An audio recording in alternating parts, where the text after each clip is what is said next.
Hello, everyone. Hello, Brady. Hello, everyone. Hello, Ricardus. Brandon Marshall, not happy with the New England, not the New England Patriots. Well, it's a double-edged sword. He's not happy with the New with England Patriots, and it's the product of the NFL going against the New England Patriots. He's not happy with anyone.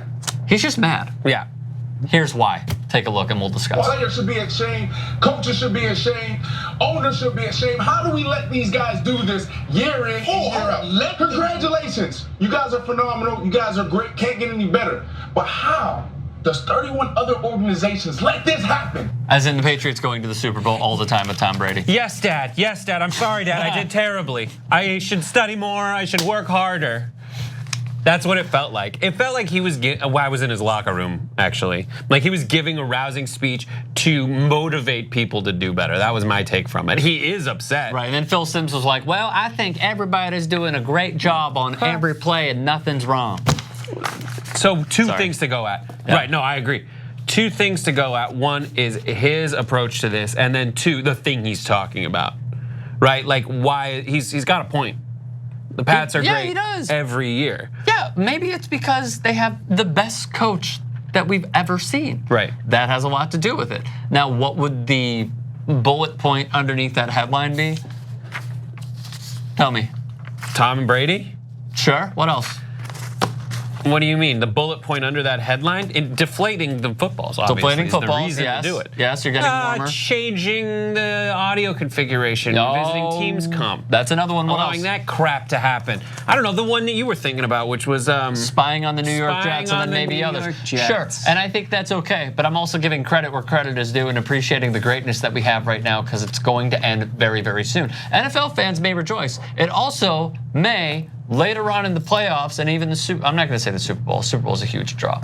But for the playoffs, their peak of interest may go vastly down because as much as everyone hates the Patriots, they still watch them. And they watch them to lose. And if the Patriots were not going to the Super Bowl, we would have a Nick Foles, Blake Bortles Super Bowl. Right. Sorry, I didn't mean to do it again. We will have a Nick Foles, Blake Bortles Super Bowl. You know what the ratings would be for that damn Super Bowl? Very low. Incredibly low. So as much as we hate the Patriots, I appreciate the greatness that we have. I'm enjoying it, even though I will be rooting against them, which is totally fine. And all I'm saying is, enjoy the hate while you have it now, because the product of the AFC may go down. Look at the quarterbacks that we had in the playoffs of the AFC. It was bad. Yeah. Bad quarterbacks. But Marshall's just saying step up. Like to other teams. Yeah, to other teams, to his own team, to every organization out there. I mean, are the Patriots the most talented squad on the field every week? I would argue no. I would argue not any given week. I'd say, that's a great question. It's a great question, and what does that even mean? Is it position players? Is it like O-line? Like what does it require? Talent is so subjective. I will say this: when key talent from the Patriots goes to the bench, they don't do what Seattle did this year and kind of fold. They find a way, and 100%. they pick up players who aren't necessarily in their prime or going to be in their prime for much longer. They are really good at seasoning the pot and finding that perfect ingredient to add, and then they're great at adjusting, and they have Tom Brady. Tom Brady is always going to be there. That's the mainstay. Adjusting is huge.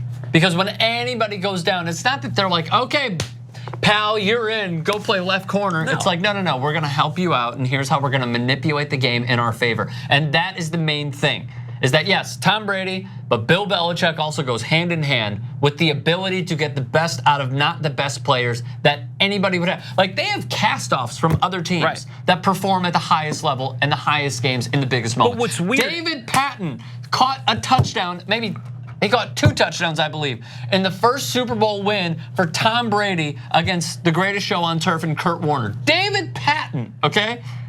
That's what I always default to.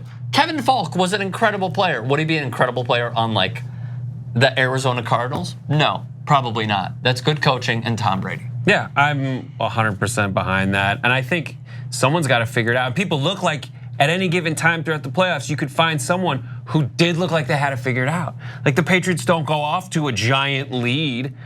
They come back. Can I ask you? Yeah, I just want to write this down so I don't make forget. the changes, and I can't hear those things where it's like these guys got nervous in the second half and they lost their lead. It's like, no, you're a professional team. And it's a, well, and Doug it's a Marrone mix. also showed no balls Right. in the Jacksonville game by just running. No more RPOs. Let's just run. Let's just run the football. I get it. People lock up. And then that's one of those things where over time, Belichick only gets more confident in his abilities, and after having proven his abilities, and other teams, they do get that little quake in their boots where it isn't. There was a time when you could say we're up however much the Falcons were up. The Falcons, 24-3. And now nothing. I mean, after you have the single biggest comeback in Super Bowl history, after an already long, you could arguably unrivaled run. Yep. Now anything's possible. Let me ask you a question. I think that Tom Brady's going to slow down, but it's going to take like at least 2 years, as in maybe But what 3. does slow down really mean for Tom Brady and his style of quarterbacking? Not be as mobile inside the pocket. How is he like that? Right, he's not like a Yes, scrambler, but yeah. No, he's not a scrambler at all, but he can dodge one and get an extra second. His ability to feel the rush and have the pocket presence to buy time for a guy like Rob Gronkowski, who, by the way, put in concussion protocol, he's playing, along with others. Not in the concussion protocol, but just wide receivers or pass catchers, let's say. That's what I mean by slowing down. But the question is, we saw Jacoby Brissett play really well. We saw Jimmy Garoppolo play pretty well. As long as Belichick is there, I'm not downgrading how important Tom Brady is. I'm asking you, when Brady is gone, so let's say 3 years, and Belichick is still there, in this hypothetical, do they slow down at all as a team? I think they slow down for a second, but then they come back. It's tough, and you'll never be able to fully know. I don't know how long Belichick's going to stick around doing that thing, but you see, quarterback. I don't know. He's able to have Matt Castle get a what did he get? A franchise? Yeah, franchise chief. Not. This is a guy who didn't play in college. Didn't have one start. This is a kid who. Well, who was ahead of him? Carson Palmer. It was. I thought it was Sanchez. Was it Sanchez? And either way, like this kid. God, Matt Castle. Matt Castle at 35. Himself. 2, it's true. 2, won the Little League World Series. That's right. He made 1 Pro Bowl. It was with the Chiefs. Made a Pro Bowl with the Chiefs, but was like hanging out, and people kind of knew, and he was sourced as someone who's talented, and he won whatever that streak was of wins until Brady came back. Like that's the magic of Belichick. Can anybody catch them for what Brandon Marshall's saying? The rest of the league?